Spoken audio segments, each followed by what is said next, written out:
This station is designed to test a candidate's ability to recognize and verbally treat cardiac arrhythmias.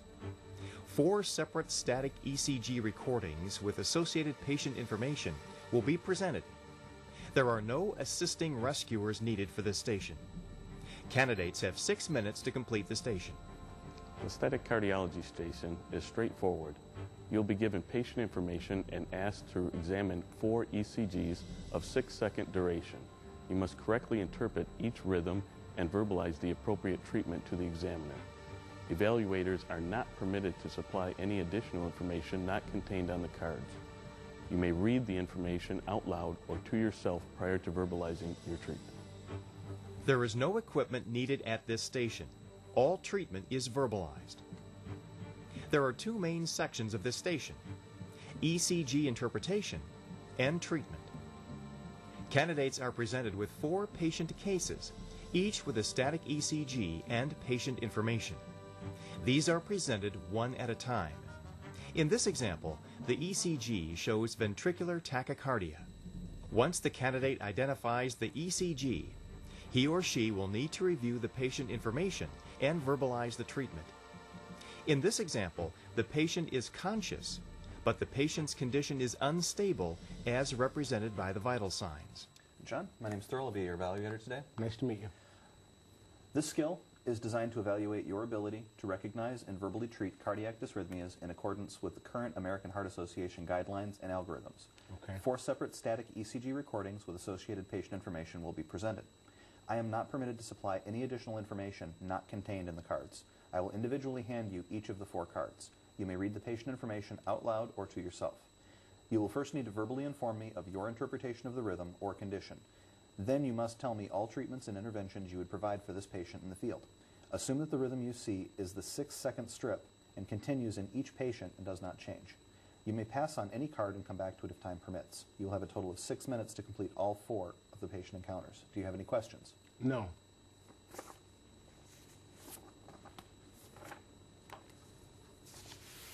Thank you. Thank you. This appears to be a narrow complex tachycardia in an unstable female who has pale skin and is unresponsive. Based on that information, I would immediately perform synchronized cardioversion. I would resume CPR and administer either epinephrine or vasopressin. You perform cardioversion. After synchronized cardioversion, this is the rhythm you see. This appears to be ventricular fibrillation. I would immediately shock this patient, 200 joules biphasic or 360 joules monophasic. Then resume CPR for 5 cycles. After 5 cycles, I would check a pulse. This is what I still see. I would immediately shock the patient again, 200 joules biphasic, 360 joules monophasic. I would then resume CPR for 5 cycles, check a pulse.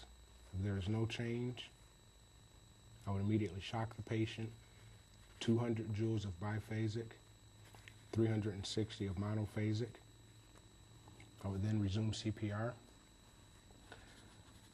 While I'm performing CPR, I would administer an antiarrhythmic, either lidocaine or amiodarone. After 5 cycles of CPR, I would check a pulse. And if there's no change, I would immediately shock the patient. 200 joules of biphasic, 360 joules of monophasic. And I would consider magnesium sulfate. The scenario is complete. You can return to the classroom. You'll be called by the next proctor. Thank you. Examples of other ECGs that may be presented include atrial fibrillation, atrial flutter, asystole, first or second degree AV blocks, and premature atrial or ventricular contractions. The critical criteria for the static cardiology station require the candidate to correctly interpret the ECG and to verbalize the proper treatment for the patient's condition. A candidate must meet a minimum overall point value to successfully complete the station. A key to this station is to remember that since you have no way of knowing which ECGs you will receive, you must be very knowledgeable of the basic cardiac arrhythmias and the current ECC guidelines for treatment. Read the patient information and treat the patient, not the monitor.